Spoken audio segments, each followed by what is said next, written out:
มមុំអូនទៅស្រុកទៅជួបម៉ែពុកបងសូមទៅផងថ្ងៃជុំធំ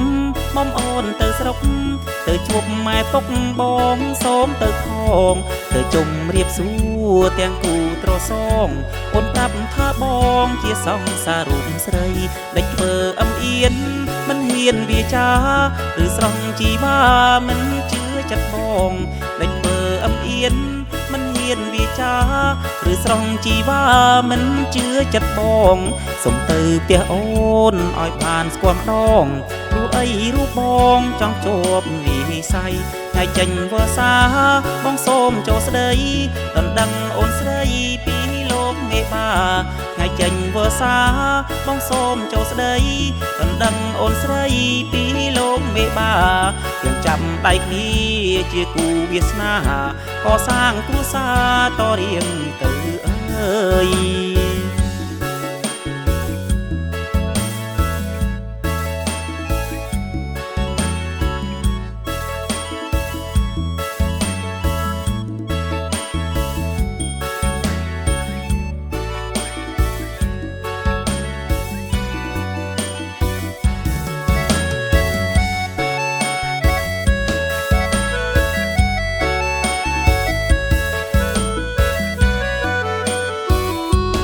ថ្ងៃជុំធំ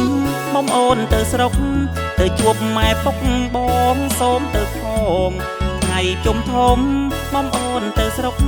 ទៅជួបម៉ែពុកបងសូមទៅផងទៅជុំរៀបសួ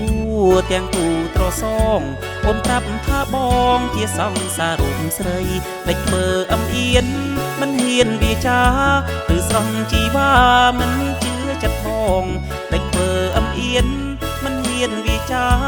ឬស្រង់ជីវ៉ាមិនជឿចិត្តបងសុំទៅផ្ទះអូនឲ្យបានស្គាល់ម្ដងព្រោះអីរូបបងចង់ជាប់និស័យថ្ងៃចេញវស្សាបងសូមចូលស្ដីដណ្ដឹងអូនស្រីពីលោកមេបាថ្ងៃចេញវស្សាបងសូមចូលស្ដីដណ្ដឹងអូនស្រីពីលោកមេបាយើងចាំដៃគ្នាជាគូវាសនាកសាងគ្រួសារតរៀងទៅអើយ